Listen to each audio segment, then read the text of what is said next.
Creator and sustainer of all things and all people, you are the source of all wisdom and light. Enlighten our minds to receive your guidance so that you may lead us into true wisdom. May all that we say and do in the service of this county, whether we as elected members or as officer, be in accordance with your will and for your good of your people. Amen.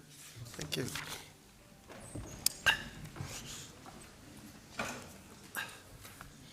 In the event of having to evacuate the council chamber, would everyone leave by one of the two exits at the rear of the chamber? Officers will be on hand to assist anybody with disabilities. And may I ask all members who have mobile phones with them to ensure that they are switched off so that they will not disturb the meeting. I've just put mine into aircraft mode because otherwise it always does, even though I turn it sound off. Right. Agenda item number 1, which is to election of a chairman. I invite nominations, please, for chairman. Mr. Rushton. Chairman, thank you very much. So this is the second time since I've been leader that I'm nominating someone to serve twice, 2 years consecutively. On behalf of the Conservative Group, I'd like to nominate you, Chairman, as Chairman of the County Council for the ensuing year.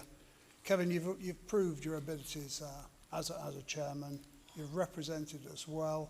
People respect your views and appreciate that you always turn up to loads of things. You've been a great ambassador for us, and I'd like to formally move Kevin Felton, be Chairman of the Leicestershire County Council for 23-24. Mr. Mullaney.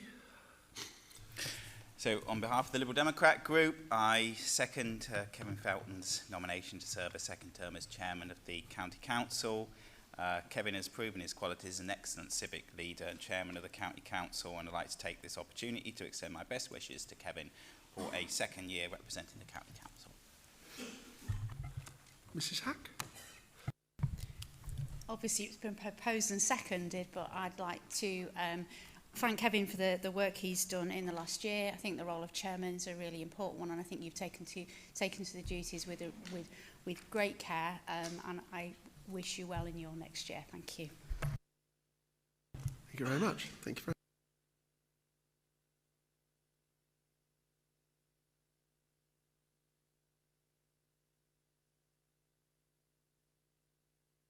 much. Oh. It's on now. Yeah, it's on. Oh, it's because I'm covering it up, yeah. I, Kevin Feltham of 7 Rose Yard, Kibworth Harcourt, in the county of Leicestershire, having been elected to the office of Chairman of the Leicestershire County Council, do hereby declare that I take the said office upon myself and will duly and faithfully fulfil the duties thereof according to the best of my judgment and ability. Dated the 17th of May 2023.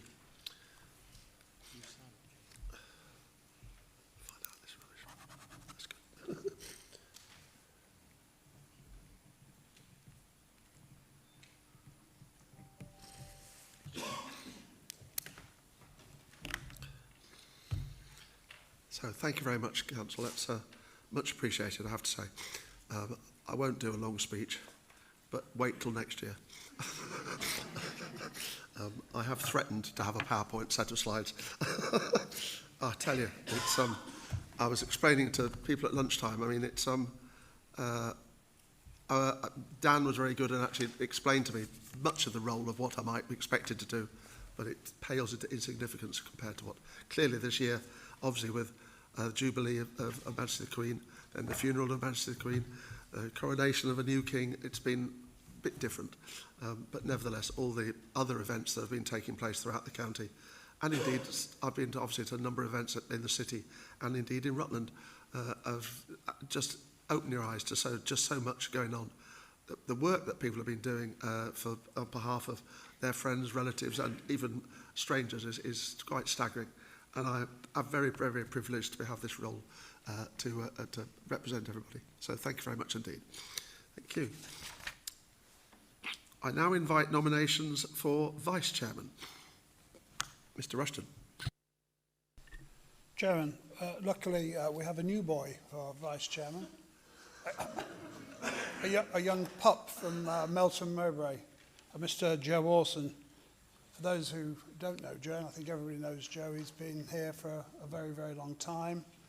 He's served in the Cabinet, he's been chairman of the Police and Crime Panel, he served on the Police Authority prior to that. Most recently, he served as leader of Melton Borough Council for a number of years. Joe has recently stood down from that job, so I think he'll make an excellent vice chairman for you this year, Kevin, in case you need any help, and he'll certainly be an excellent chairman of the County Council for the last year of this administration. So it gives me great pleasure, Kevin, to move Joe. Thanks very much. And can I have someone to second it? Mr. Mullane? On behalf of the Liberal Democrat Group, I'm happy to support Joe's nomination as Vice Chairman of the County Council. As the leader has mentioned, Joe has many years' experience servicing his local community and so brings a very experienced perspective to the civic role. I hope he enjoys his civic duties, and on behalf of my group, I wish him every success. Thanks very much. And just to put forward my congratulations to Joe. I think he'll be an excellent vice chairman and support to Kevin during the civic year, and I wish him the very best from our group. Thank you. Thanks very much, Ms. Sack. So, Mr. Orson, if Councillor Orson would like to come up here, please, to sign your declaration and read it out first, actually. Yes.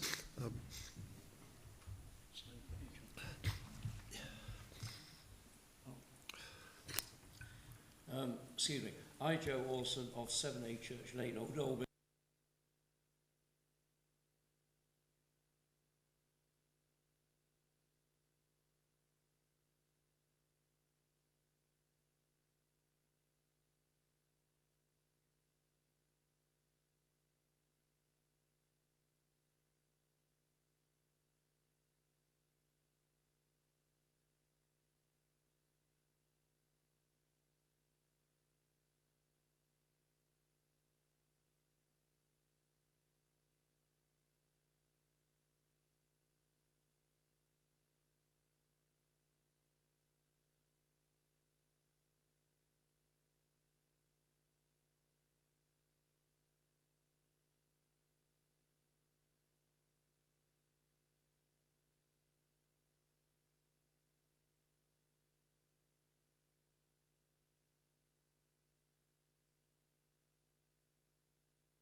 I have to declare, this is a sad bit, that deaths of past chairmen and former county councillors. It is with great sadness that I report the deaths of 3 former county councillors and past chairmen. Mrs. Jackie Dickinson, Mr. Roger Wilson, I attended his funeral just last week, and Mr. Jim Roberts, who's just died, and of also former county councillor Mrs. Anne Crombie, MBE. Mrs. Dickinson was a member of the County Council from 2005 to 2017 and represented the Enderby Meridian electoral division.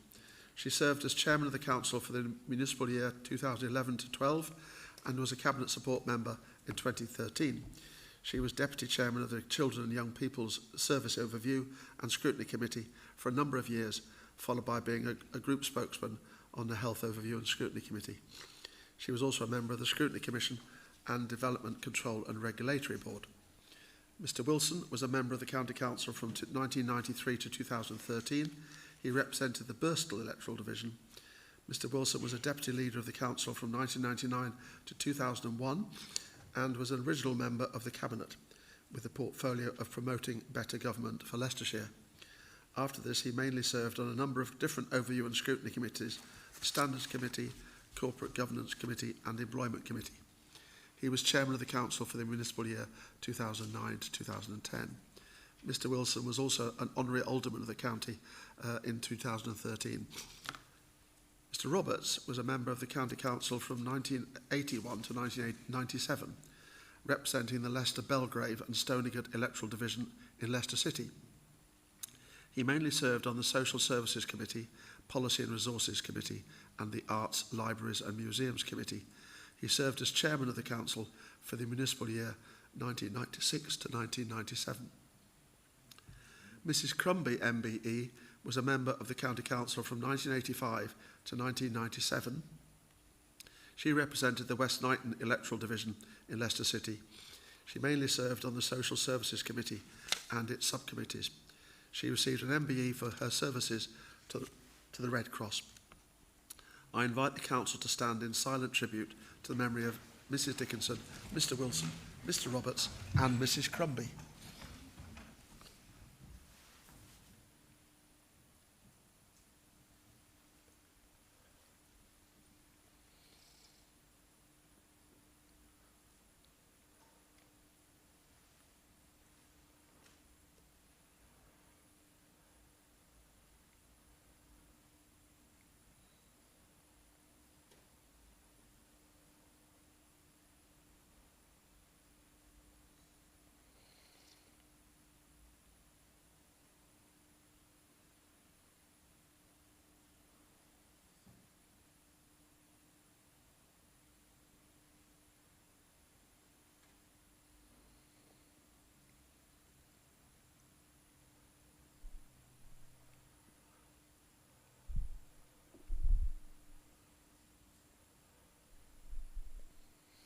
Thank you very much.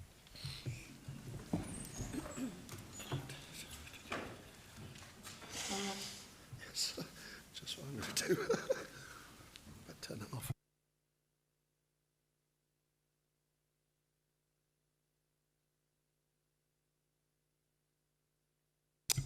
Continuing, therefore, with the Chairman's remarks. Chris Tambini. Chris will be leaving the County Council at the end of this month. After more than 20 years with the County Council, with the last 5 years as Director of Corporate Resources. He had previously worked in a London Borough, a City Unitary and PricewaterhouseCoopers.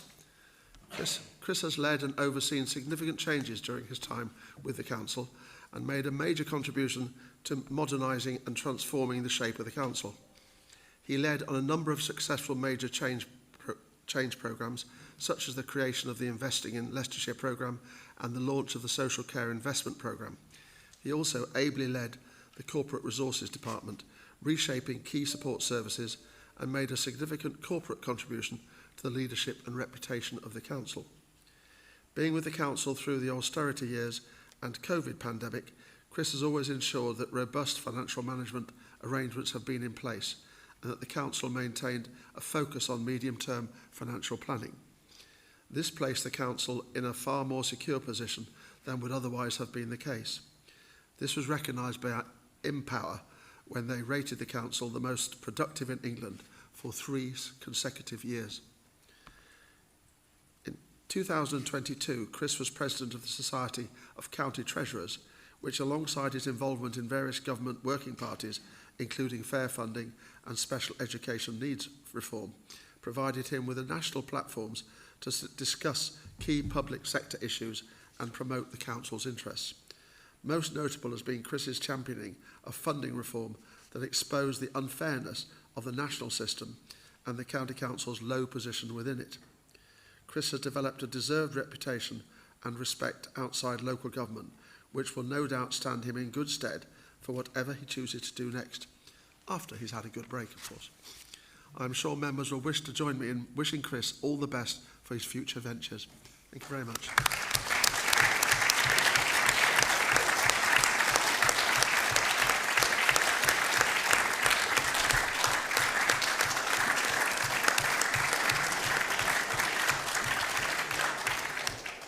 Thanks, Chris. Mo Sidat.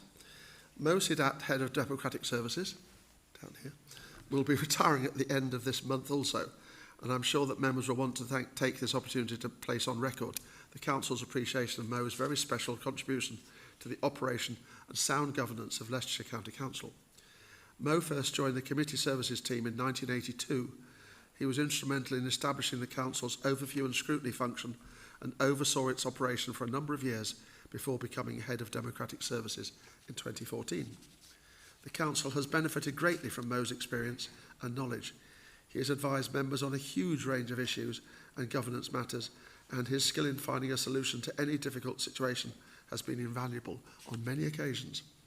His calm leadership and professionalism have also ensured that the Council has maintained its reputation for good decision-making and high standards of conduct.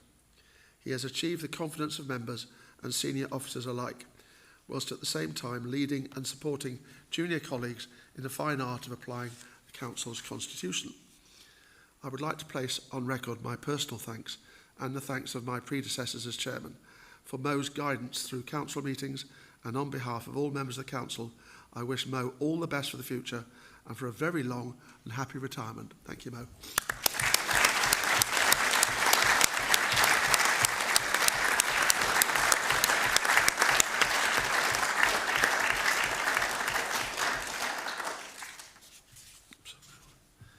King Charles III coronation. No, I didn't go to it. On Saturday the 6th of May, King Charles III was crowned, a very special and unique occasion for our country. I did represent the council, though, at a special church service on Thursday the 11th of May at St Mary de Castro Church, and know quite a number of members were also present. On Saturday the 13th of May, I hosted a coronation big lunch for the volunteers in our communities who helped deliver our services. It was a fantastic event, which everyone enjoyed, and I've been getting numerous emails and letters from people thanking us for the day. Finally, I would like to read out a coronation message that the Lord Lieutenant of Leicestershire received from His Majesties the King and Queen prior to the coronation. The message reads, "Both my wife and I are enormously grateful to all the communities, families, neighbours and friends who are coming together across the United Kingdom and the Commonwealth to mark our coronation. We greatly appreciate everyone's efforts to organise such celebrations and very much hope they will be enjoyable and happy occasions. As we look forward towards this future, we feel deeply touched and sustained by the heartfelt good wishes and support of so many kind people around the country." Signed, Charles R. Camilla R. Armed Forces Day. As a prelude to Armed Forces Day, I'll be hosting an Armed Forces Day flag-raising ceremony at our Standeasy Memorial on Monday, the 19th of June, at 10:30. Again, all members will be invited, and I do hope that you'll be able to join me. On Saturday, the 24th of June, together with the Lord Lieutenant and Lord Mayor of Leicester, I'll be attending Armed Forces Day in Leicester City. There will be a parade of service personnel, veterans and cadets through the streets of Leicester. Following the parade, there'll be an outside drumhead service in Green Dragon Square. I would ask all members, if they can, to come into the city and watch this fitting tribute to armed forces and veterans. And having attended it last year, I assure you, it's really well worth attending. County service. Once again, I'll be hosting a county service later in the year, and all members will receive an invitation in due course. Thank you. Minutes, agenda item 4. I move that the minutes of the meeting of the Council held on the 22nd of February 2023, copies of which have been circulated to members, be taken as read, confirmed and signed. Mr Orson, will you second? Pleased to second, Mr Chairman. Thanks very much. Agenda item number 5, declarations of interest. I invite members who wish to do so to make declarations of interest in respect of items on the agenda for this meeting. Are there any declarations?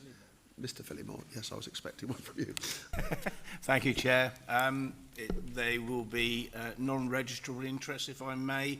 There are a number of references to special educational needs and disabilities, particularly in Mr Hunt's motion. So can I have those recorded on record, please? Thank you.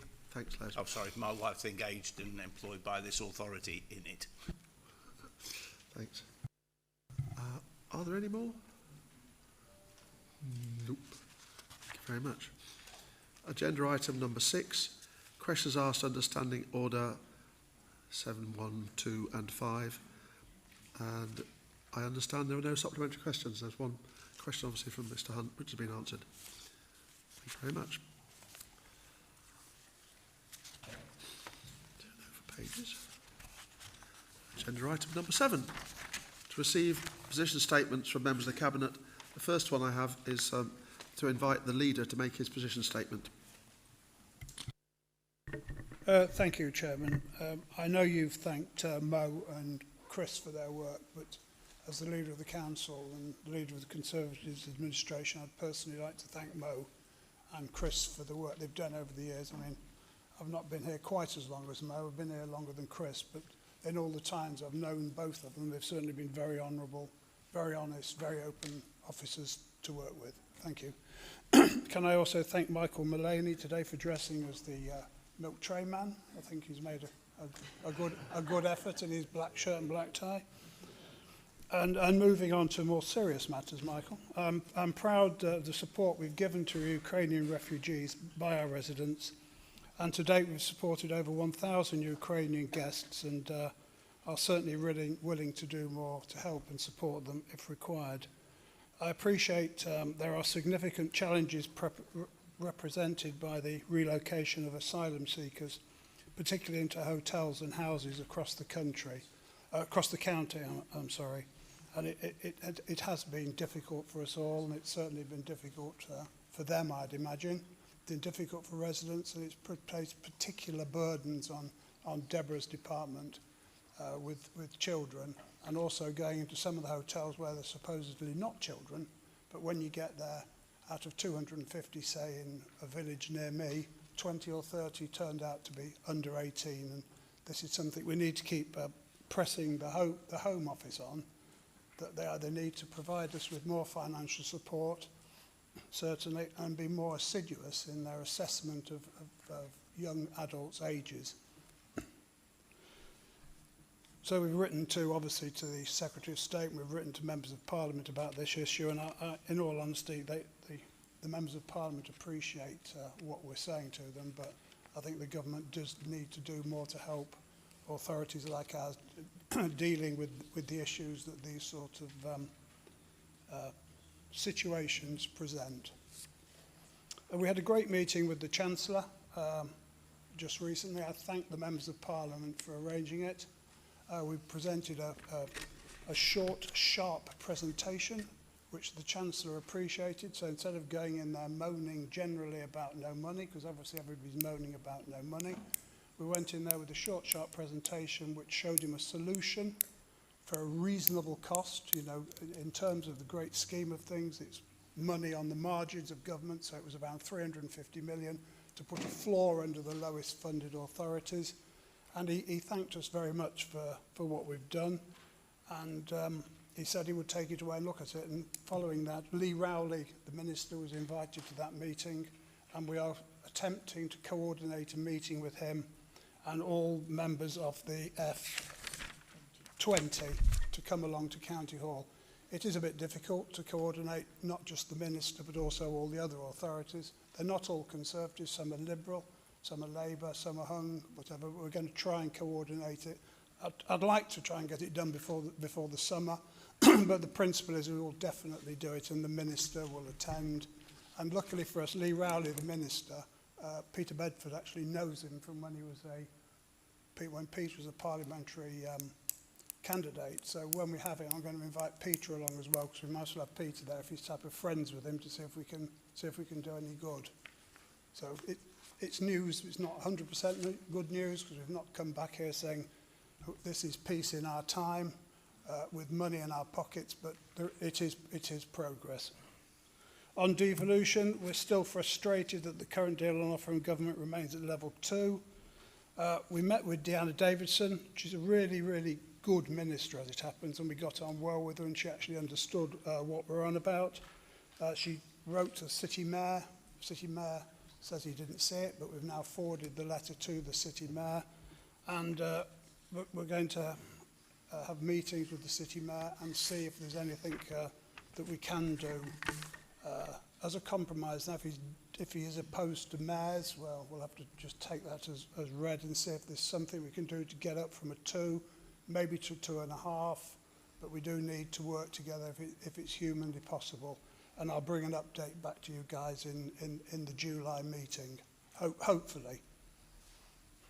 King Charles III, so obviously, Chairman, it's been really, really, really, really good. I watched the whole thing on TV all day. I know we had, Ozzy tells me, 150-ish free road closures. The public generally enjoyed it. I thought it was a really good spectacle on the TV.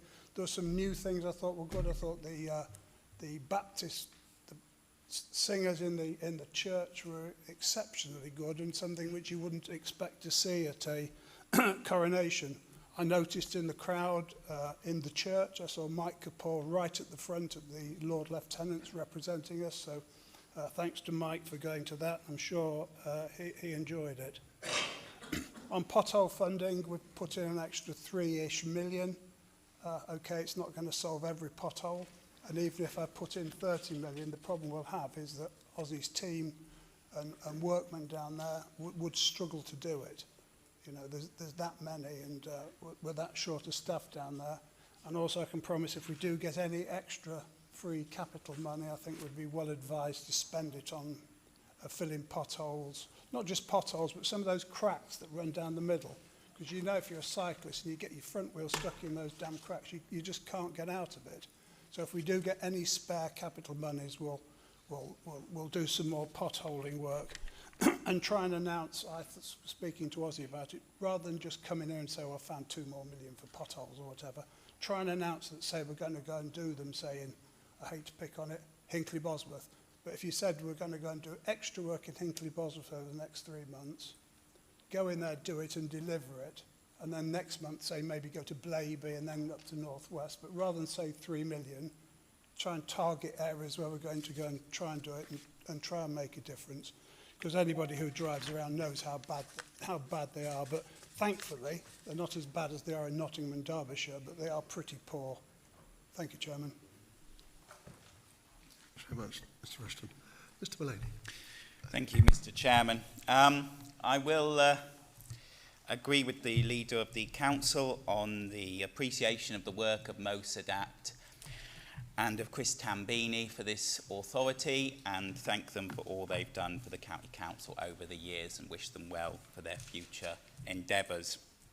In terms of the various items on the agenda, in terms of the Ukraine, I mean, it's an absolute tragedy and horrific thing that has happened in the Ukraine, and one of the very few positives from it has been the way in which people in this country, including here in Leicestershire, have opened their doors to refugees in such a caring way, including over 1,000 refugees being housed here in Leicestershire. So appreciations to all the people who made this huge sacrifice to help these people who are in a very difficult situation. In terms of the King Charles III celebrations, again, a very good weekend of events across Leicestershire. In my own area in Hinckley, we had numerous church and community services and council organised events which went down well, and there was a really good welcome for the new King in Hinckley.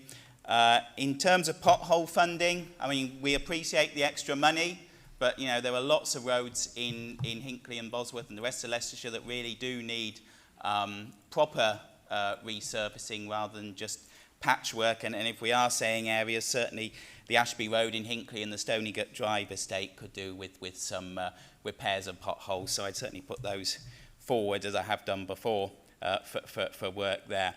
In terms of the devolution deal, you know, we know for a long time that we've been bottom of the queue in terms of funding generally in Leicestershire. So the fact that we can't access the level 3 funding, which would be the sort of level of funding we'd really need, is very disappointing. If we can get something out of it, that's better than nothing, but it is disappointing that we can only, it seems, get a level 2 or possibly a slightly embellished level 2 deal. In terms of the meeting with the Chancellor and the F20 update, the reality is there's a sense of déjà vu here, which is nearly every leader's statement we hear about an initiative to get fair funding.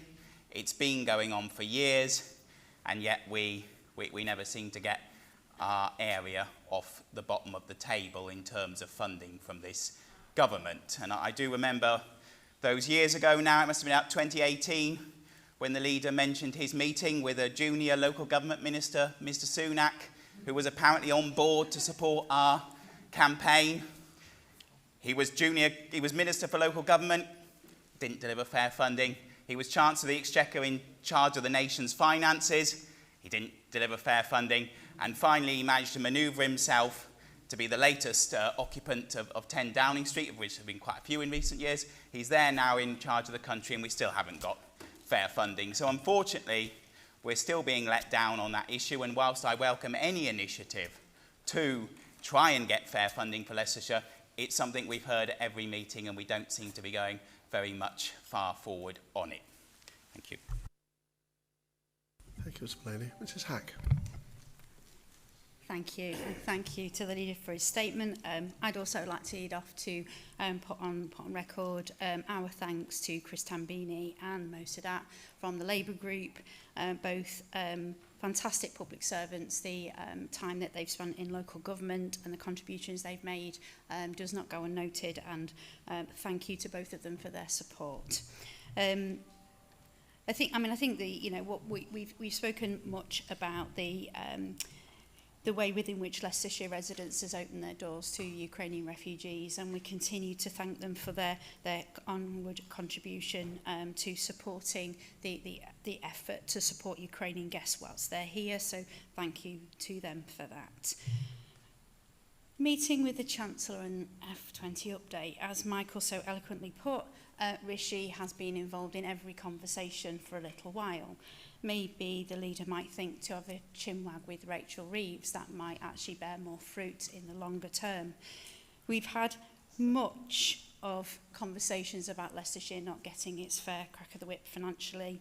I think that every conversation we have is a conversation to put Leicestershire forward, and that's obviously welcomed and positive. But as yet, it's not borne any fruit in terms of giving us a fairer cash for Leicestershire. I think the devolution update feels to me as a real positive step forward, and certainly a contribution. If anything that we can do to support that, please let me know. It'd be useful if we could see the letter that came in from the Minister, if possible, please. I don't think I've seen that. I suppose the key thing that we need to be just really conscious of is how regional conversations go, making sure that the conversation is about Leicester and Leicestershire, and it's not just regionally focused, say, Nottinghamshire, which has always been a concern. Coronation of King Charles III. I mean, probably like many of us around the table, we weren't lucky enough to be in London to witness it firsthand and saw it on the TV. Great to see communities being brought together again over an event of national celebration. Really lovely to see a couple of street parties in my own community, and again supported those residents. Just a shame the very British weather just put pay to a few of the outdoor events that were planned, which is a real shame, but very British of us all, so that we can always rely on the weather to do that. And yeah, cash for potholes, bring it on. I think the reality is, as councillors, these are the things that really do affect our communities. I don't know about how your mailbags go, but I do get quite a lot. So-and-so at the end of this road. So actually support for those, whilst it might seem quite trivial to people, it's not. It's really important, because if you can do the little things well, then actually other things follow. So thank you for the leader for his report. Thank you, Mrs. Hack. Mrs. Newton. Thank you, Chair. I just wanted also to speak on the issue of potholes.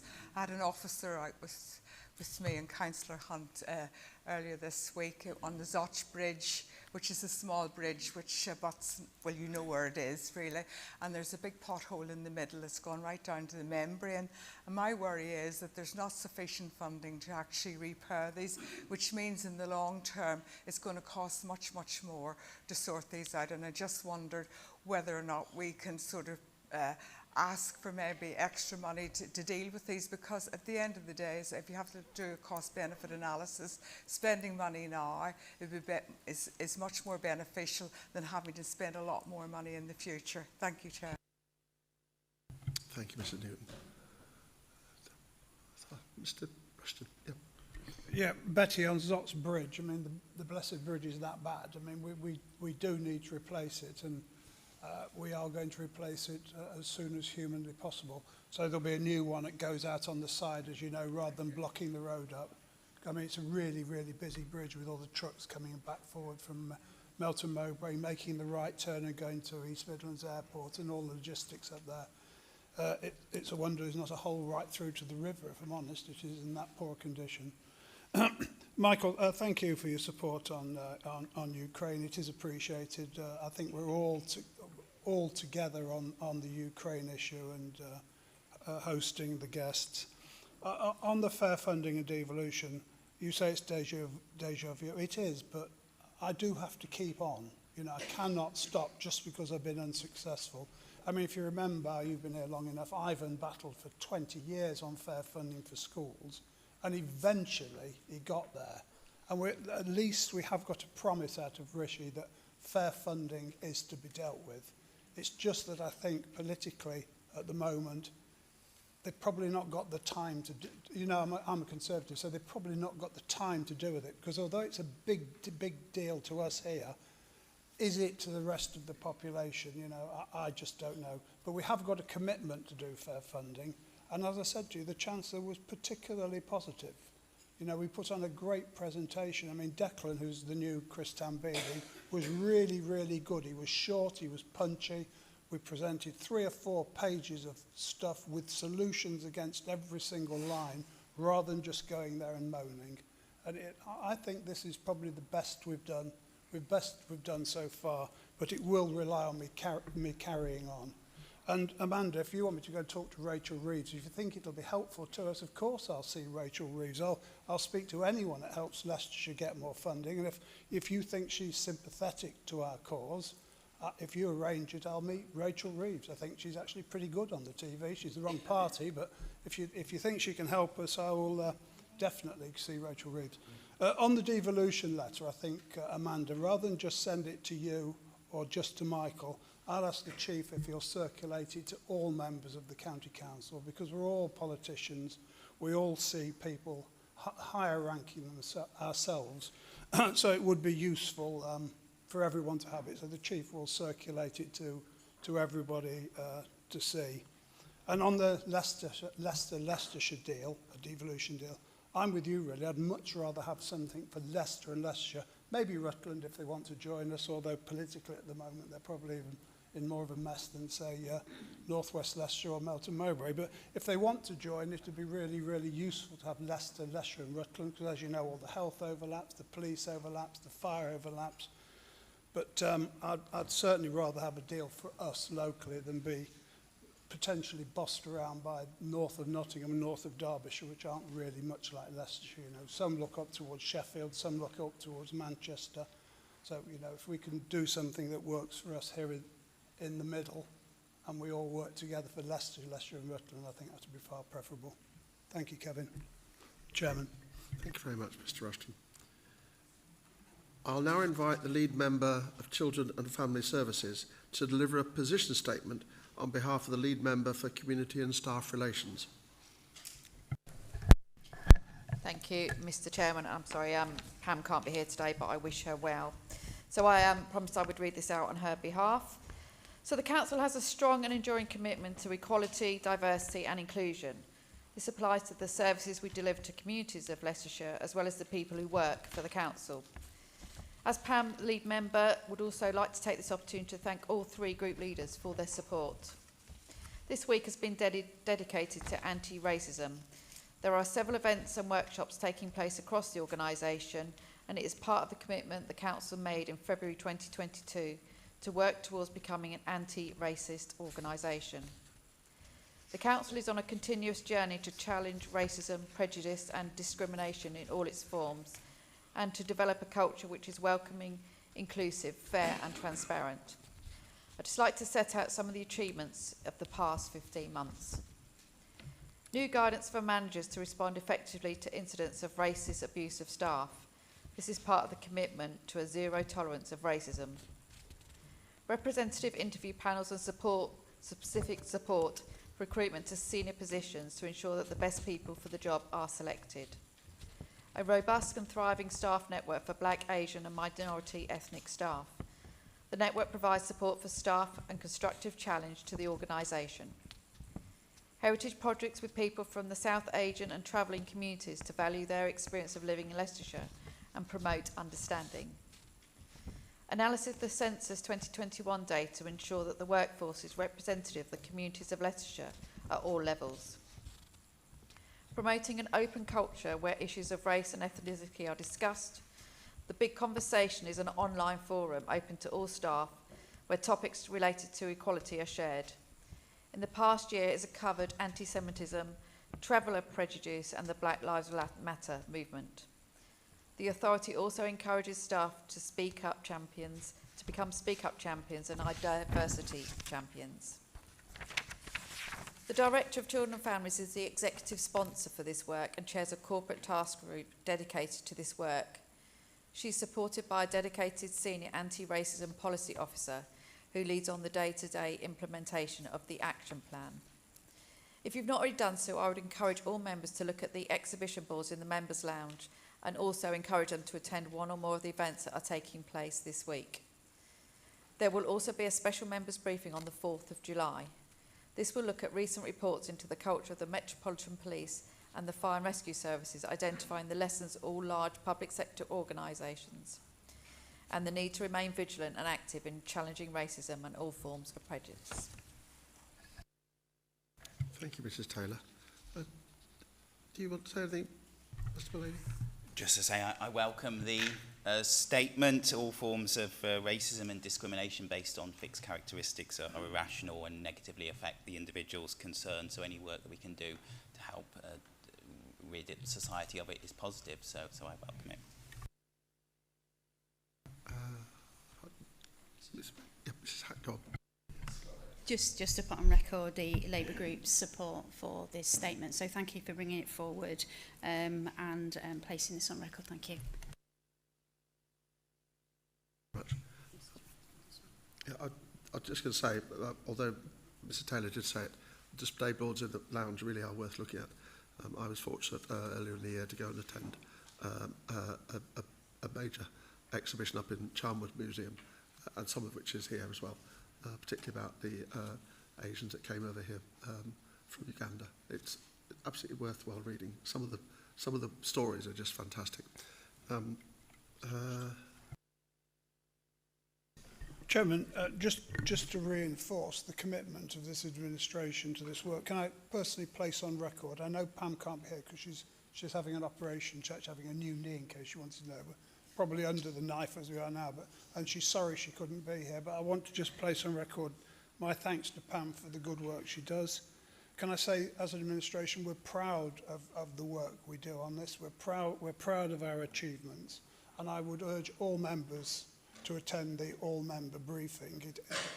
Our Chief Whip will be writing to all the Conservative group members, really asking them to make a supreme effort to attend the briefing, because it is good work and we should be proud of what we have achieved. But as always, there is more work to do, but we should celebrate what we've done so far.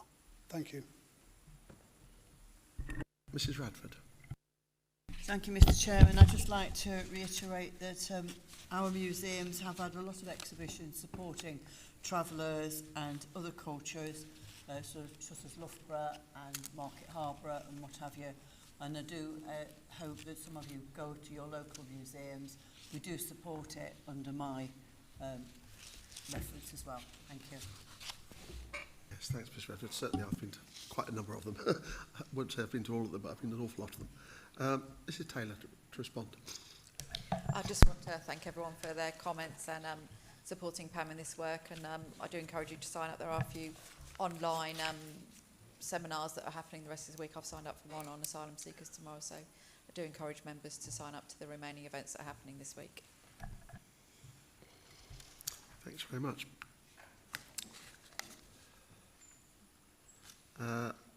Agenda item number 8, reports of Cabinet, Youth Justice Plan. Mrs Taylor, it's back to you. Thank you, Mr Chair, and I'm sorry I'm speaking quite a lot today. So I will move on the order paper that the Youth Justice Strategy Plan 2023 to 2026 be approved. And Mrs Richardson, to second. I'm happy to second that, Mr Chairman. Thank you very much.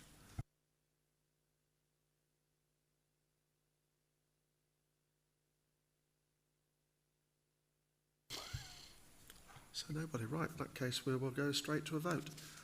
All in favour of the Youth Justice Plan, please raise your hands.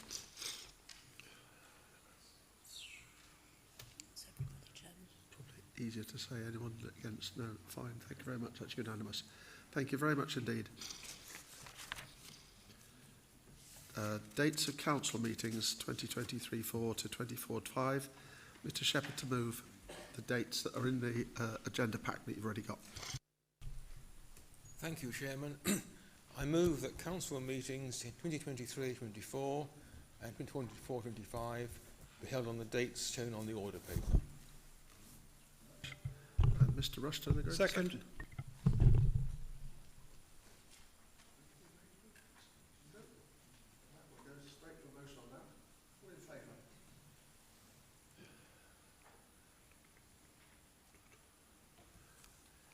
Any against? Thank you very much.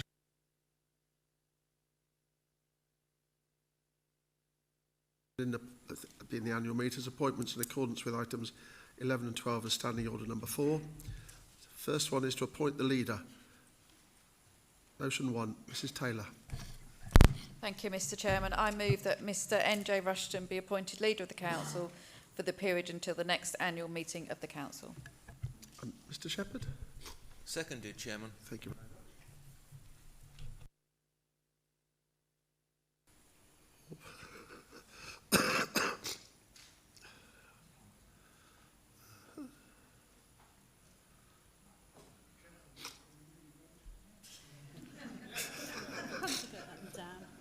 It's a majority though. Okay.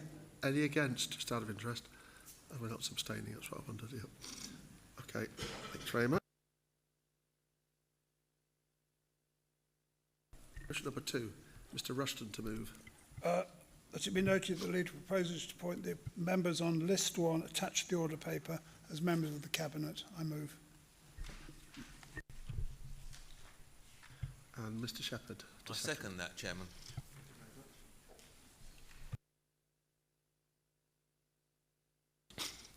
So the members of the Cabinet this is. Okay. 36, gosh. Any against? Thank you very much. So that's carried. Now to appoint Cabinet support members as the Council considers appropriate. Mr Rushton, I invite you to... That the following members be appointed as Cabinet support members until the annual meeting of the County Council as provided for in Article 7 of the Council's Constitution. Robert Ashman, Ted Parton, Maggie Wright. I move. Very much. Mr Shepherd? I second that, Chairman. All in favour?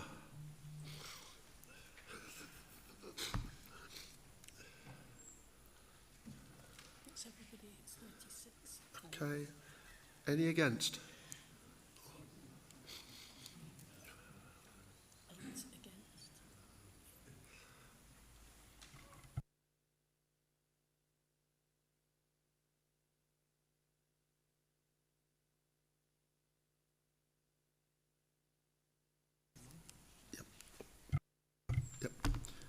Motion number 1, Mr Shepherd to move. Thank you, Chairman. I move that the membership of the Scrutiny Commission, boards and committees, as set out in List 2, and the Chairman-elect and spokespersons named in List 3 attached to the order paper be approved. Thank you very much. Second that, Mr Chairman. Mr Bray, thank you very much.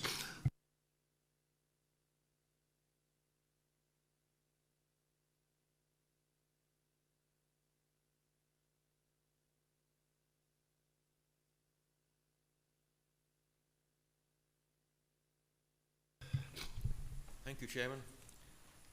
I move that the Chief Executive be authorised to make and terminate appointments to the Commission, committees, boards and other county council bodies, not including the Cabinet, in accordance with the wishes of the political groups to whom the seat is in question to be allocated, subject in the case of those bodies set out in List 2 to the group giving 1 day's notice to the Chief Executive of its wishes. Thank you very much. I second, Mr Chairman. Thank you very much. All in favour? It's everybody as well. Apart from Max Hunt.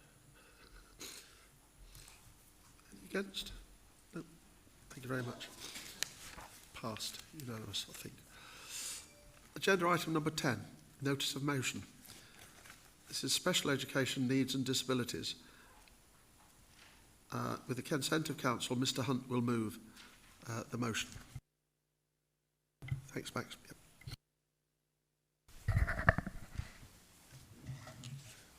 Thank you, Chair. At our last council meeting, we talked a little bit about children with special needs, such as epilepsy, incontinence, rheumatology, severe learning disabilities. So today we want to talk about the urgent high-level need for government to fix a broken system, where, for example, a child diagnosed with autism at age 5 might not be assessed until the age 10 or beyond. But briefly, the education, health and care plans assessments are simply unable to take place under the Children and Families Act 2014. So it's technically a breach of the law.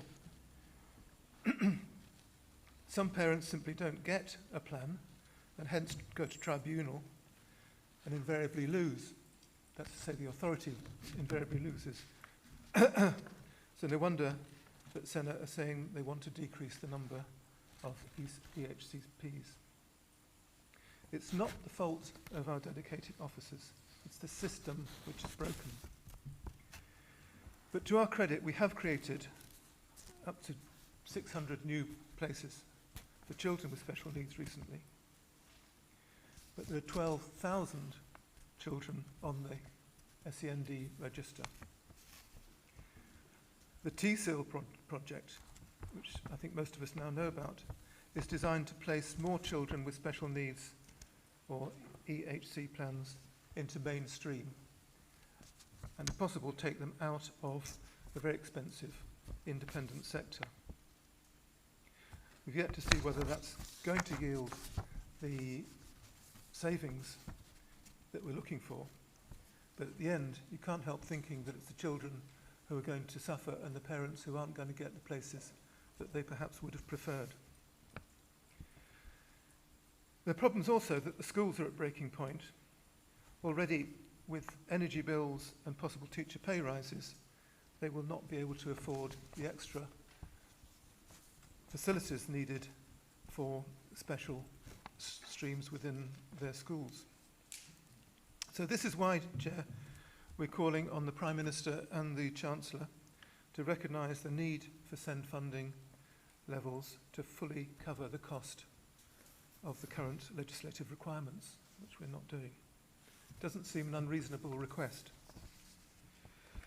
And also to ensure that continued focus on the recruitment and retention of skilled and experienced staff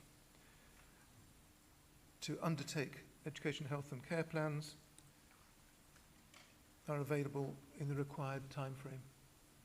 And that, Chair, is the substance of the motion that we are putting before Council this afternoon. Thank you. Thanks, Mr Hunt. Mrs Taylor. Thank you, Mr Chairman. I thank Mr Hunt for his motion and his willingness to alter the inaccuracies in his original motion to correct that and put forward what we suggested in here. I think due to this, it's a very complex subject and I could stand here for 2 hours trying to explain it to you, but obviously we don't have the time for that. I'm sure people have other things to do today. But it is very complex. There's not a one-size-fits-all, and that's why we're in the situation we are in. And I just need to just be clear that not every child who has special needs to have an EHCP. There are lots of children that have special needs that are fully supported in mainstream schools and do not need an EHCP or, in fact, be in a special school.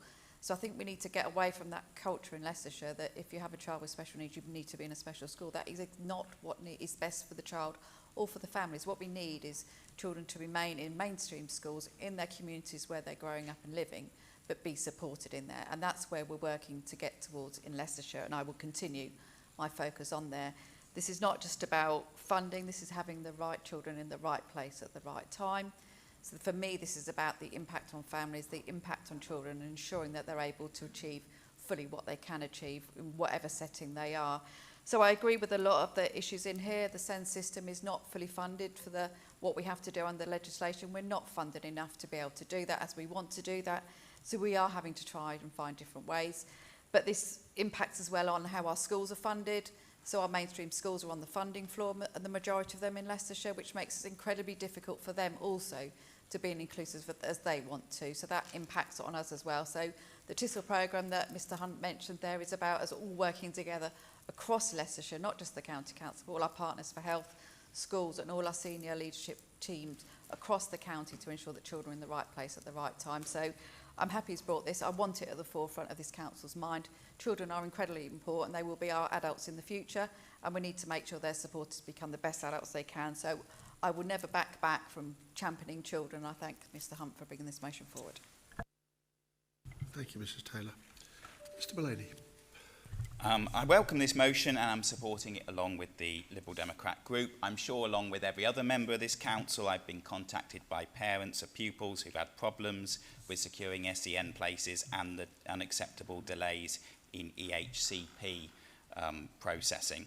It's clear that along with many other public services in Leicestershire, education is poorly funded and special educational needs education in particular. So I agree with the call in this motion to write to the PM and Chancellor and ask them to review the funding for SEND education in Leicestershire and hope that this can help deal with this very serious problem for many families in Leicestershire. Thanks, Mr Mullaney. Mrs Hack. I also obviously welcome the motion. In October last year we had a demonstration outside County Hall and this was around special educational needs. The parents I spoke to on that day felt let down by the cases, how they'd been managed. But also, I personally know just how hard officers are working to support families day in, day out. So there is a real sense of pressure on families and on colleagues to make sure we can manage the SEND process in the most efficient and effective way possible. Since then, since October, we've seen reports to Highways and Scrutiny Commission on this issue to continue to highlight these issues all the way through. So it's something as a council we've taken seriously and we've really put at the forefront of our agenda, and I continue to support that. I think that the big blocker in some of these is the EHCP and the legal requirement to process this in 20 weeks without the financial capacity to do it, and that is always going to be putting huge pressure on colleagues here in the council, but from families, parents, children and the educators themselves to make the process work. I recognise it's not just a Leicestershire issue though, and just on the TV last night you'll see that Nottinghamshire County Council was put forward into the spotlight because of their recent inspection, and their EHCP process was highlighted as 32 weeks. I know we've had reports here, ours is longer on average. Whether that's been improved recently, I'm not 100% sure. But I think you also need to reflect that in recent months we've seen Derbyshire and Northamptonshire also being brought into the spotlight over SEND provision. So the ask in the motion about writing to the PM and the Chancellor is exactly the right thing to do. It's an important one. Every young person and every family needs government to do better with this. The Leicestershire budget deficit on SEND is set to grow. We saw that last time round, but the national deficit is also set to grow. It was 2.5 billion about this time last year. It's rolling over to 3 billion. So it's of real concern, and I think this is something that government needs to take real serious consideration and look at. Families should not be left to wait, and I think it's really important that we do all we can to support our families and our colleagues to get this process working as best it can. Thank you. Thank you, Mrs Hack. Mr Galton. Yes, thank you, Mr Chairman, and congratulations on your appointment for a second year. Yeah, I think there is an issue here. I think when members start getting more cases brought to them by concerned parents, and I know for many members that has increased over the last 18 months or 2 years, then that tells you as a member that something's not working correctly. And whilst I don't question at all the lead member's commitment to try and resolve this, I think she is playing down a little bit the seriousness of the problem. Yes, most of it is about the funding situation that we're in. I mean, just take one figure that came out during the MTFS consideration when we actually see the whole thing together at the Scrutiny Commission. We're now spending over, is it £15 million on SEN transport. Basically taxiing children around the county to get them into provision. That money, in my mind, is largely dead money. The only beneficiaries of it are taxi operators. That now, I understand, is the biggest single item in the E&T budget. Biggest single item on spend in revenue. This just isn't sustainable in the long term that we continue doing this. I'm afraid there are, leaving aside the financial things, there are too many children not placed in a school at all. They're out of school, having some sort of home tuition. We're not meeting the timescales. That is openly accepted by the officers, both for the review process and issuing the ECHP. And there are, I regret to say, too many basic errors in the process. Incorrect information being named for schools and things like that, that just causes families, parents and families and children problems to try and get it put right, because once it has been issued, it's incredibly difficult to get the plan put right. And then we end up people going through the appeals process and also through our own complaints process, when really ought to be an easier way to get errors put right, mistakes put right during the assessment process. So, yes, it is largely about funding, but I feel we can do more in the County Council to get SEN working as it used to. We were held in very high regard all over the country for our SEN service. And it is a matter of regret, and I think it's a matter of regret to many members that sadly, at the moment, we're not in that position and we need to get back to where we were. Thank you, Chairman. Thank you, Mr. Galton. Mr. Smith. Thank you, Mr. Chairman. Like colleagues, I welcome the motion, the fact-checked amended version. So firstly, I'd like to thank Jay Moore and the Children and Families Department for continuing to work within the confines of the budget. With the SEND commitment continuing to rise exponentially, this department is really struggling to keep children in mainstream schools with the limited funding that we receive. However, we made positive steps forward, and we're now working with Newton Europe and look forward to seeing the outcomes of the TISL review as that comes through. Thank you, Mr. Smith. Mr. Hunt. Mr. Hunt to respond to the debate. Thank you, Chair. I thank all the speakers on this because, as Mrs. Hack has pointed out, it's important that we put this before the public through this arena as it deserves and as forcefully as possible. I do think the point that Mr. Galton made about smartening up our system within and reflecting back on the years in which we used to do this very well was a very powerful point, and one that I'm sure we'll take back to our committee and so on. Thank you very much. Mr. Hunt. Now come to a vote. Those in favour, please raise their hand.